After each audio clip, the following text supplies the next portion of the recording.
This is Excel for Beginners, the complete course. It doesn't matter how little experience you have in Excel. I promise you that as you watch this video and follow along, that you will learn everything you need to know to get started using Excel effectively. Don't be intimidated by Excel. You can do it. And regardless of what version of Excel you're using, this video is what you need to get started using Excel. In this first section, we're going to look at how to create workbooks in Excel and how to save them. And also we'll learn the basics of what I call the anatomy of a spreadsheet and also the layout in Microsoft Excel. Let's get started. So whenever you start up Excel, it should take you first to a screen similar to this one. You may see a list of recently used spreadsheets, but you'll also have a way to create a new blank workbook. And I'm going to click here just to show that there will often also be templates that you can click to open up and use. You can also search, and there's a button here to more templates. But I'm just going to click blank workbook to open up a brand new, completely blank workbook in Microsoft Excel. And before we create anything in this workbook, let's talk about the anatomy of a spreadsheet. When you're working in Microsoft Excel, you will always have at least one sheet. You can see here in the lower left it says sheet 1, but it's possible to have multiple sheets. And all of those sheets collectively together are called a workbook. Right now my workbook just has the one spreadsheet.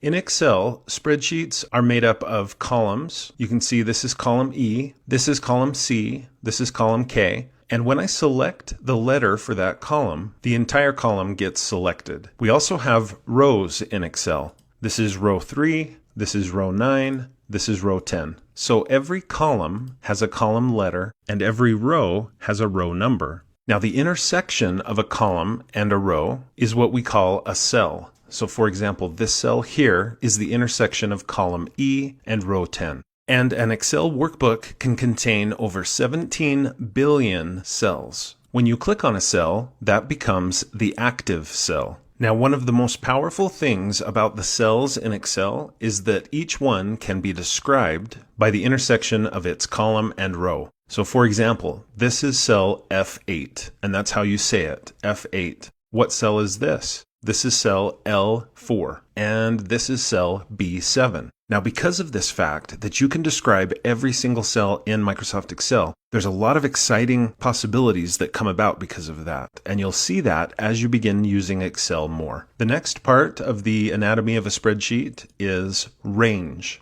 A range is a collection of cells that are generally grouped together. So I've clicked and dragged to select a group of cells in Excel. This is a range. And we can also describe every range in Microsoft Excel, once again using the column letters and the row numbers. The way you do this is you start in the upper left corner of the range and you describe that cell. So D4 through, and then you go to the lower right corner and describe that cell, J14. So the description of this range, its reference basically, is D4 through J14. And in Excel, the way you indicate through is with a colon. So D4 through J14. This is very important and will become more and more useful and important as you keep using Excel. So that is the anatomy of a spreadsheet. We have columns, we have rows, we have cells. The cell that you've selected is the active cell, and we have ranges. And all of this is done on a sheet or spreadsheet, or it's also called worksheet. You can add more worksheets by clicking this plus sign. Now I have 2 sheets, now I have 3 sheets,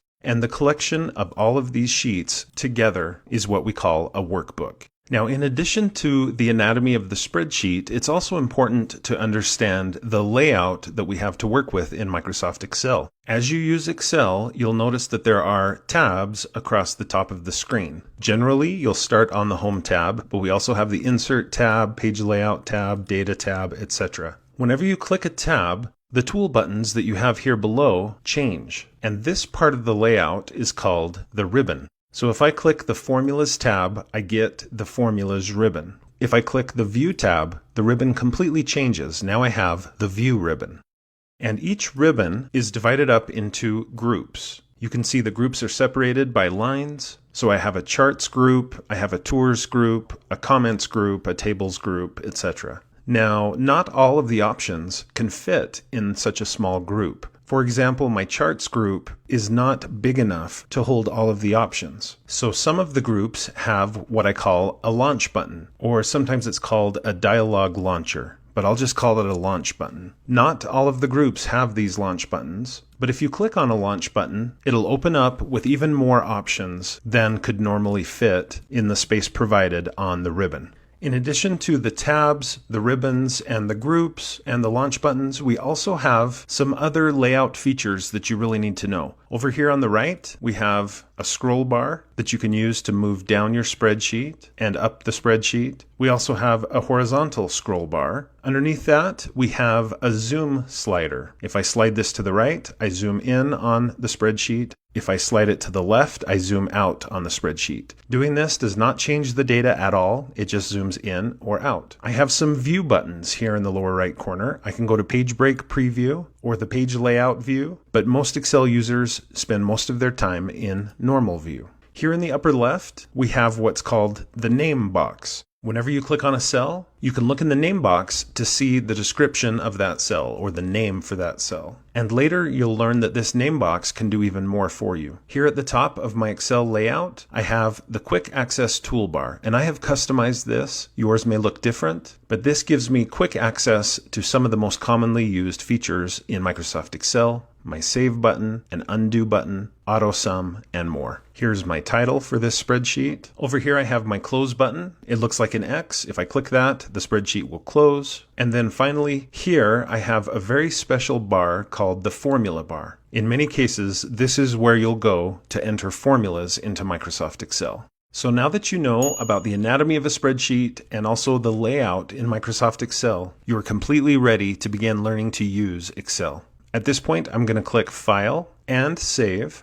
But because this is my first time saving this document, it's having me do a Save As. I need to decide where to save this Excel workbook. So I'm going to click on Browse, and I'm just going to save it in My Documents. And I'll just write a name for it: Excel for Beginners, Complete Course, and Save. It's time now for the second segment of this course, which is how to enter cell values in Microsoft Excel. And let's say I work for a small business and I've been asked to create a payroll spreadsheet for the employees. Here in column A, I'd like to have the employee ID numbers. In column B, the employee names, and then some information about their wages, the hours worked, how much they are owed, etc. And anytime in Excel, when you want to enter data into a cell, it's important to first select that cell. There's a saying that I heard once that I use over and over, which is select to affect. If I want to affect this spreadsheet, if I want to affect the data in the spreadsheet, first I have to select something. So I want to affect A1, so I'll select it.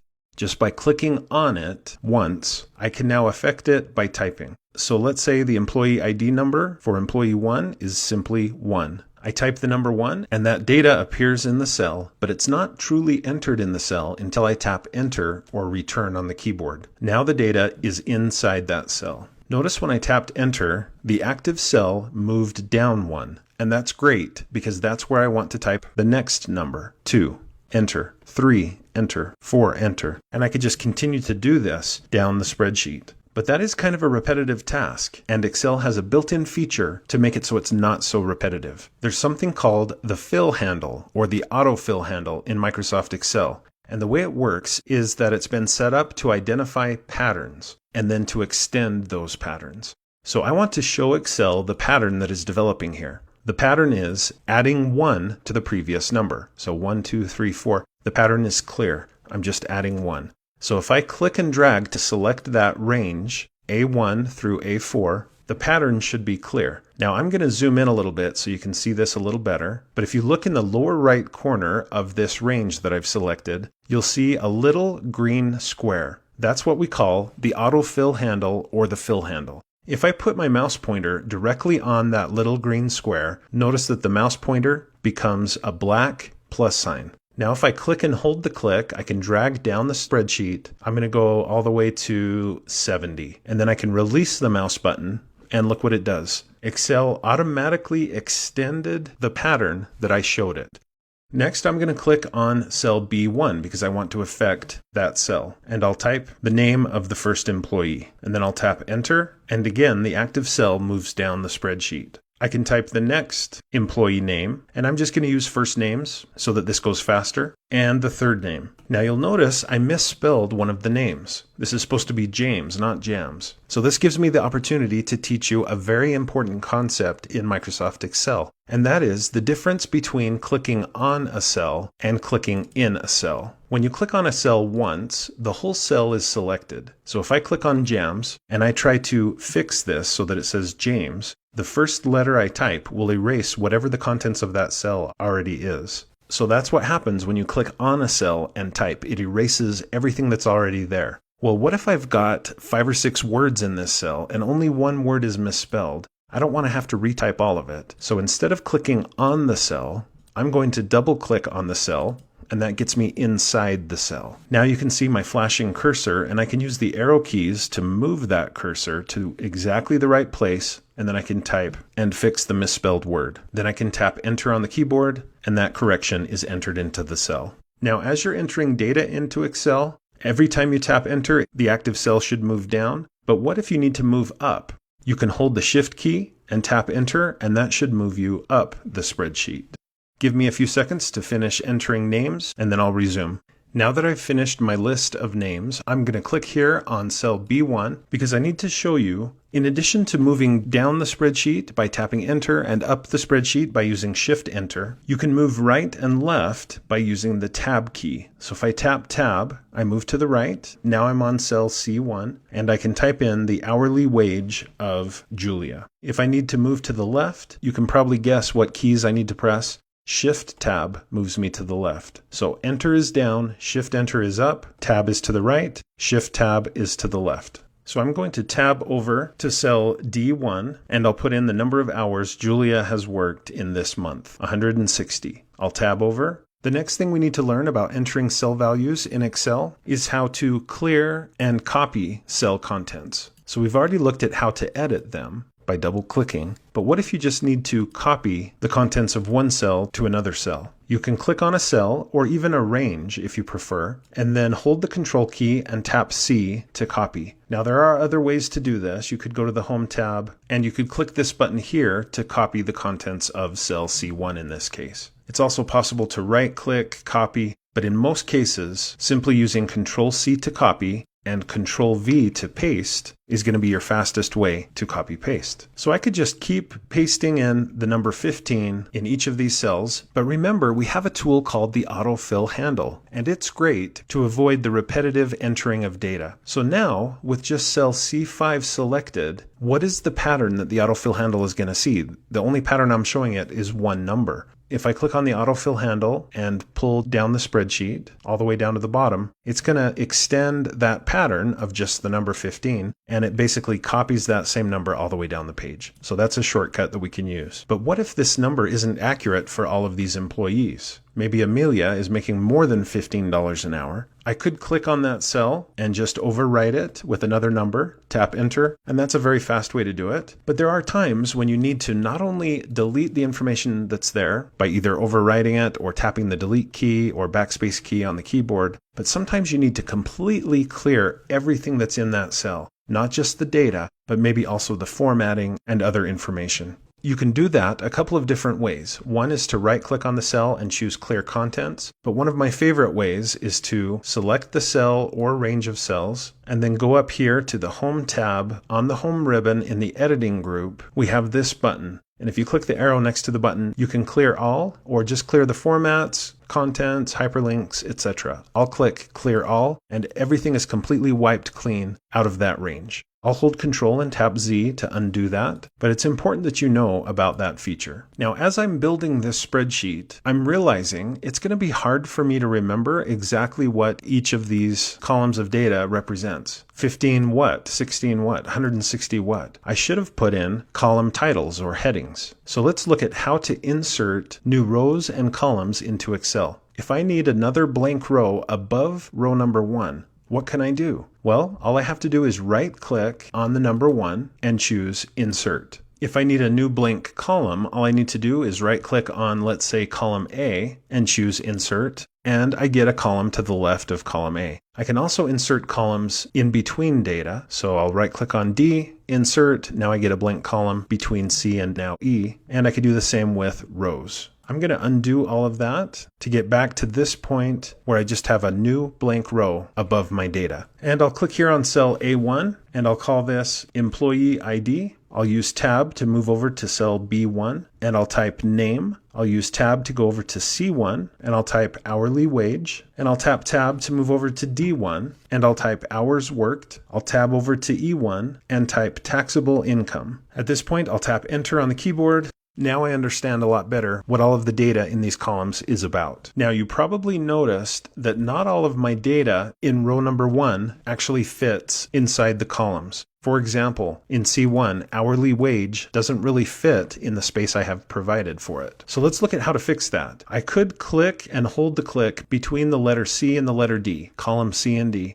And then I could drag that column to make it so the text fits. And I could do the same with column A, column D, column E. But let me show you a faster way. If I click and drag across from A all the way to E, actually clicking on the column letters, and then if I double click between any two of these column letters, let's say between B and C, I'll double click. What happens is all of the columns are resized to the perfect width so that the data that's inside those columns will fit. That looks a lot better. Now, as I'm entering data in Excel, from time to time, I may need a little help with that. For example, let's say that the standard hourly wage increases from $15 an hour to $15.50 an hour. How could I quickly update all of this information? One way to do that would be to use Find and Replace. So here in Excel, if I go to the Home tab on the Home ribbon, in the Editing group, you'll find Find and Select. You may see the text or you may just have a magnifying glass.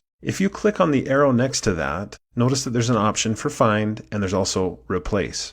I'm going to select Replace, and this lets me find what, let's say 15, and replace it with 15.5. And I'll select Replace All. All done, we made 70 replacements. I click OK and close. You'll notice that all of the 15s have been turned into 15.5. Now there is one problem with that. Notice employee ID number 15, and so I can just update that manually. So that is a great time saver. If you want to keep your hands on the keyboard more, instead of using the mouse to go over here and click on Find and Replace, you could hold Control on the keyboard and tap H, and that brings up the Find and Replace option.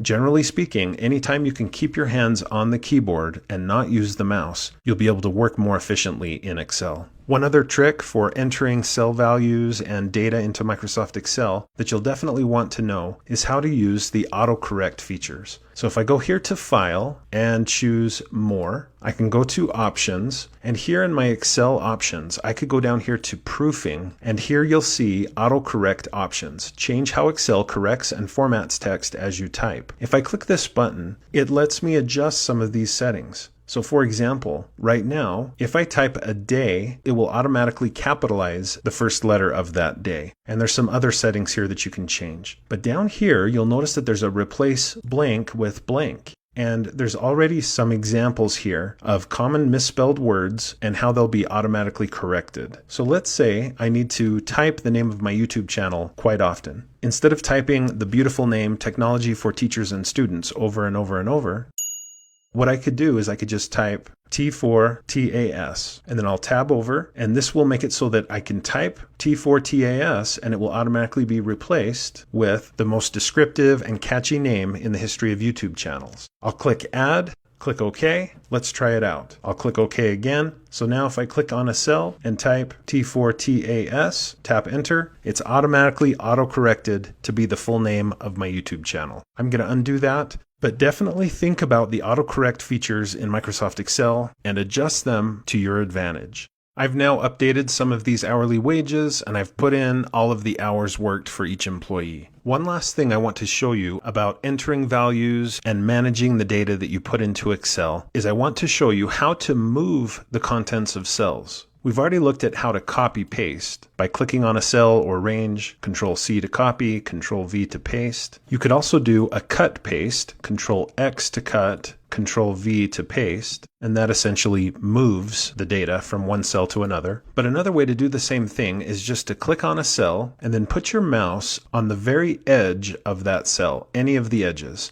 You'll see that the mouse pointer becomes a cross with arrows coming out the ends. At that point, you can click and hold the click and then drag the contents of that cell anywhere you want it to go and then release the mouse button. I'm going to undo that with Control Z. I just want you to see that you can do the same thing with a range. Now that I've selected the range, I go to the very edge of that range, click and hold the click, and then drag the data where I want it to be, release the mouse button, and the data has been moved.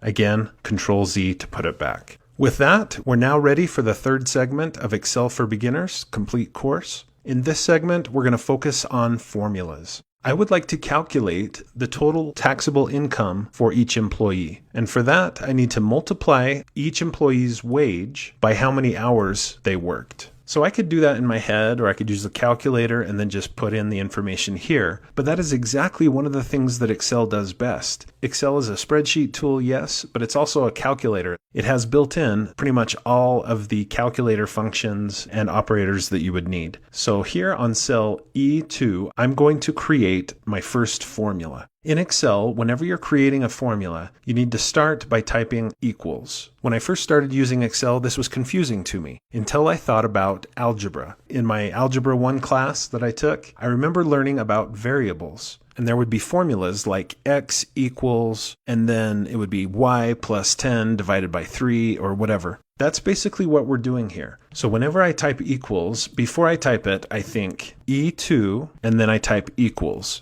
So cell E2 equals whatever comes next. And here I could just type in 13.9 and then I could put in multiplied by or times. And in Excel we use an asterisk for multiply. So 13.9 multiplied by 158. And then I can type enter on the keyboard, and that is the taxable income for Julia. So that's one way to do a formula in Excel. You can type in the numbers, you can use plus signs, minus signs, asterisks for multiply, forward slash for divide, and then just tap enter and that formula will be executed. But there's another way to do the same thing, and it's a better way. Again, I need to start by clicking on the cell and then typing equals. But this time, instead of typing in the numbers, I'm going to type in the cell references. If you remember, in Excel, we can describe every cell in this spreadsheet. We can name it, basically. And remember, we do have this name box in the upper left corner to help us with that. So equals, and I'm going to name or describe this cell. So that would be C2.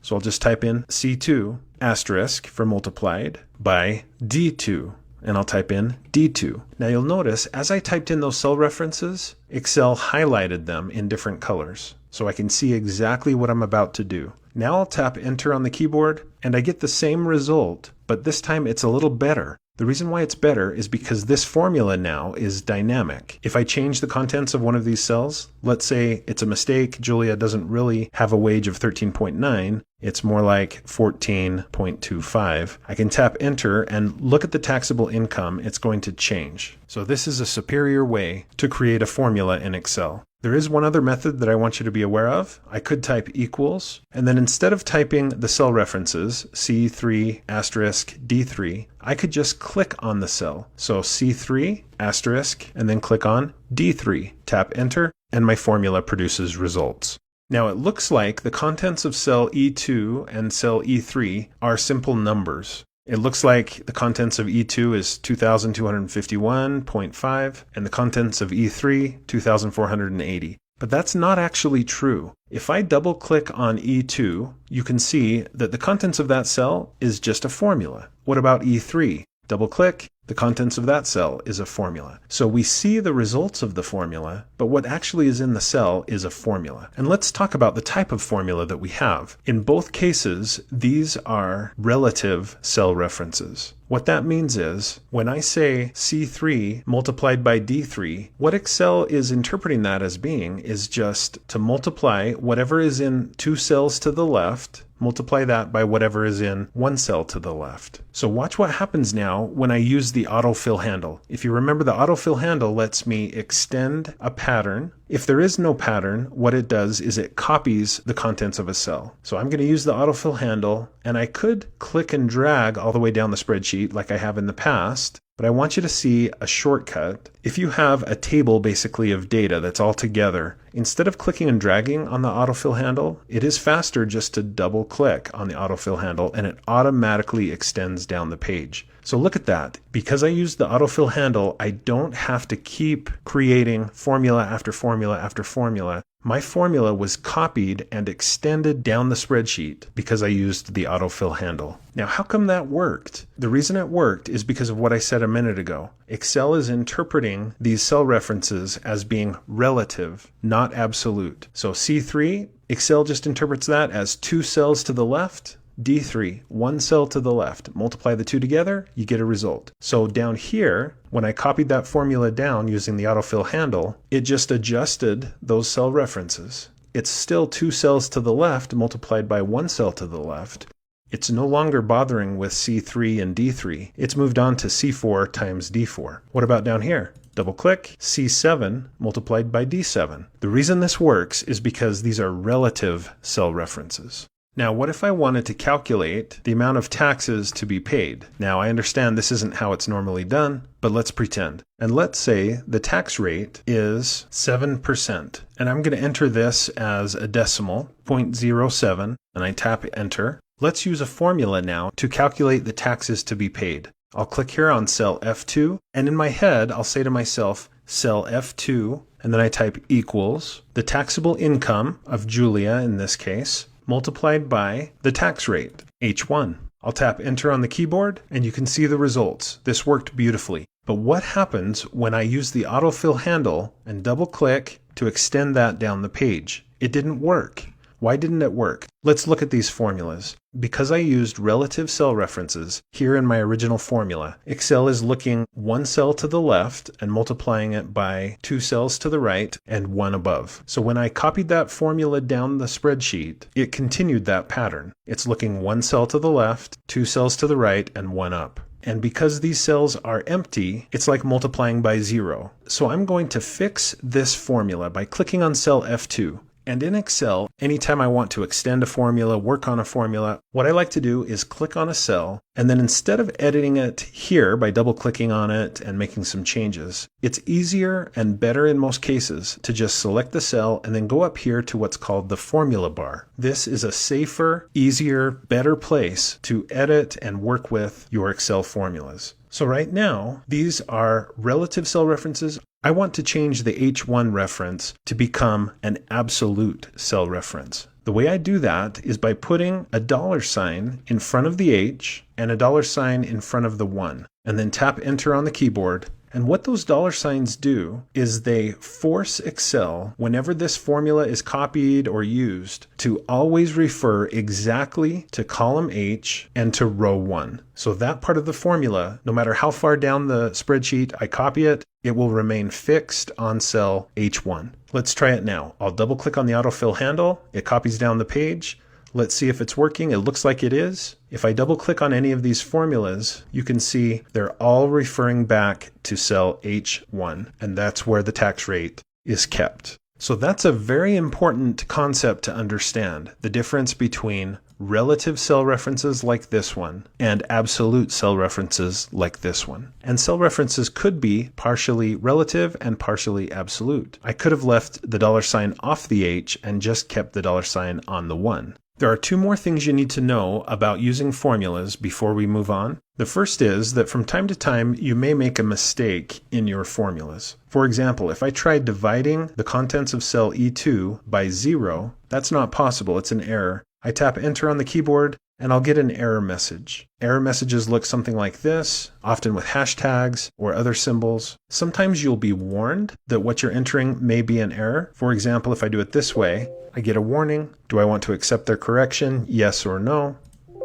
And so if you see things like this, That's okay. This is Excel trying to warn me that I've created something that is producing an error, and in most cases, I'll go to the formula bar to fix that error. And finally, it's important to know that you can change the name of a cell and also the name of a range. So for example, I could click here on F2 and drag all the way down the spreadsheet, and then I could go here to the name box, and I could click, and I could change the name that's in that box to be something like taxes owed. And I'm not going to put in any spaces there. I'll tap enter on the keyboard, and now that range has its own special name. If I forget what I named that range, I can always click here on this drop down arrow and it tells me taxes owed. Now, why would that be important? You'll learn that later, but let me give you a quick preview. In my formula, instead of referring just to a cell like E3, I could refer to a named cell or a named range. So I could type in taxes owed and then continue my formula. So taxes owed plus 1.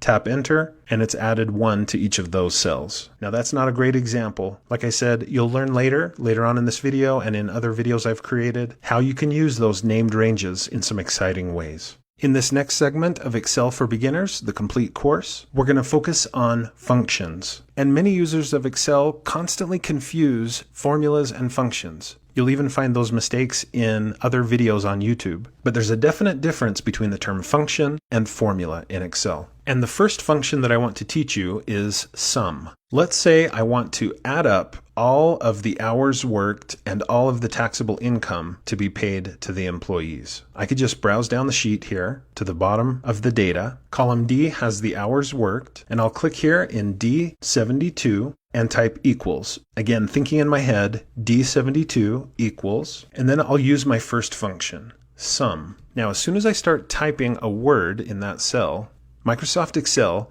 searches its database of functions and tries to find the function that I might be looking for. And there it is, it's sum. So Excel is suggesting to me that that might be the one to use. It tells me what it does. It adds all of the numbers in a range of cells. Perfect. That's exactly what I want. But it's possible that I might want this, sum if, or sum ifs, sum product. There's all of these different functions that deal with sums. And some of these are amazing. You definitely need to watch my other tutorials on sum if and sum ifs. Sum product is also great. But in this case, all I want to do is add up all the numbers in a range of cells. So equals sum. And when you use a function in Excel, after typing the function, you put in a left parenthesis. As soon as I do that, Excel gives me a pop-up with some suggestions. It's trying to help me and guide me in writing a good formula using this sum function. So Excel is expecting to have a number and then a comma and another number. So I could put in a number and then another number to be added together.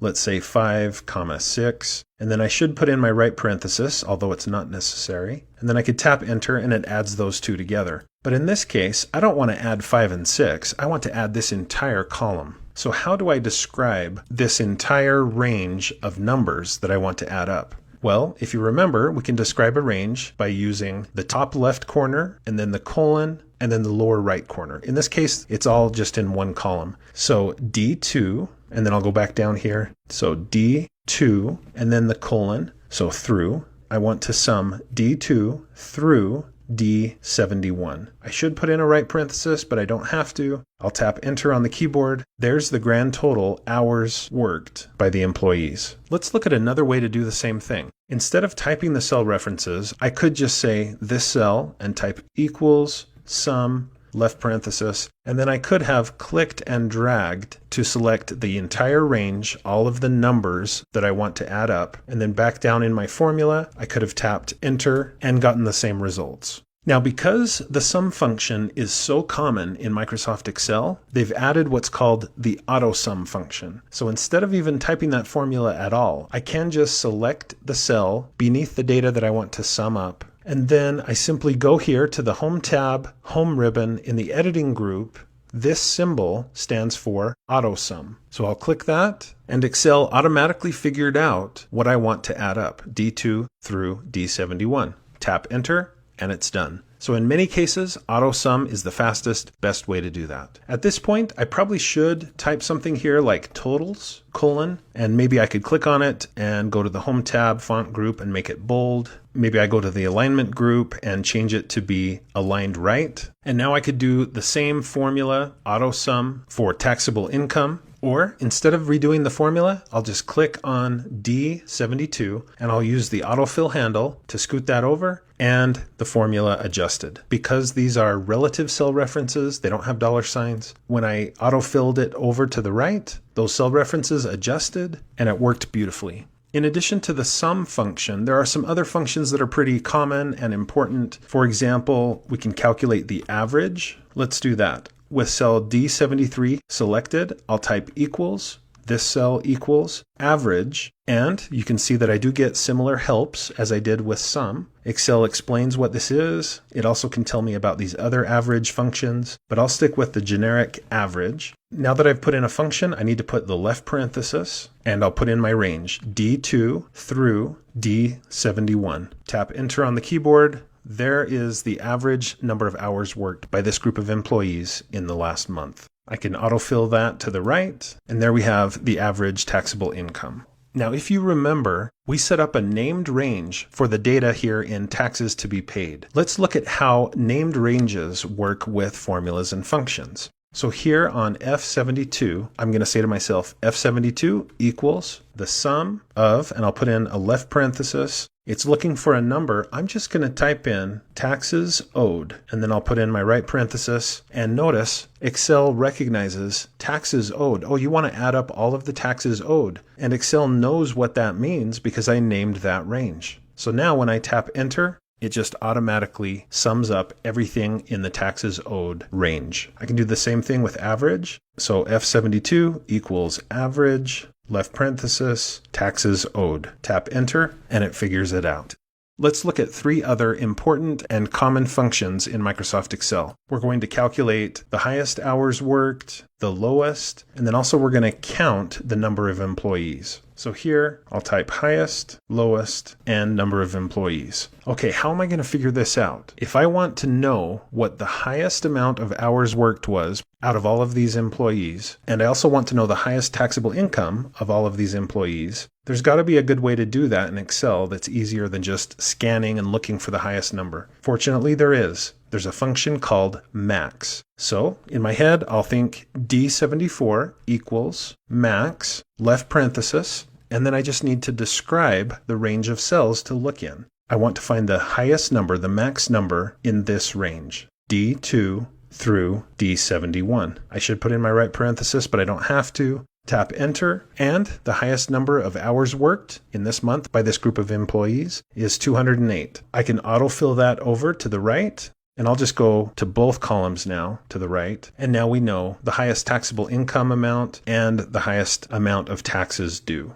Let's do the same with lowest. I think to myself, cell D75 equals, instead of max, I'm going to put min. And you can see Excel's giving me hints, giving me suggestions. Min returns the smallest number in a set of values. It ignores logical values and text. So equals min, left parenthesis, D2 through D71. Tap enter, and there's the lowest amount of hours worked. I use the autofill handle to extend it over to these other columns of data. Our last common function that I'm going to show at this point in the video is count. I want to count the total number of employees. Now you might be saying, don't we already have that? Yes, we do. It's right here. But in some cases, you don't have that, or you want to count different parts of a spreadsheet. So it's important to know this. In my head, I think D76 is equal to count. And there are different types of counts. Count A, count ifs. Definitely watch my other videos on those different functions. But for now, just count. And you can see what it does. It counts the number of cells in a range that contain numbers. So left parenthesis, once again, D2 through D71, right parenthesis, tap enter, and it counts up 70 different cells in that range that have numbers. If I wanted to, I could autofill this over, but it's just going to give me 70 again. So those are the 5 or 6 most commonly used functions in Microsoft Excel. If you want to learn more functions in Excel, check out my other videos. I have lots and lots of different functions that I show in those other tutorials, and there's more to come in the future.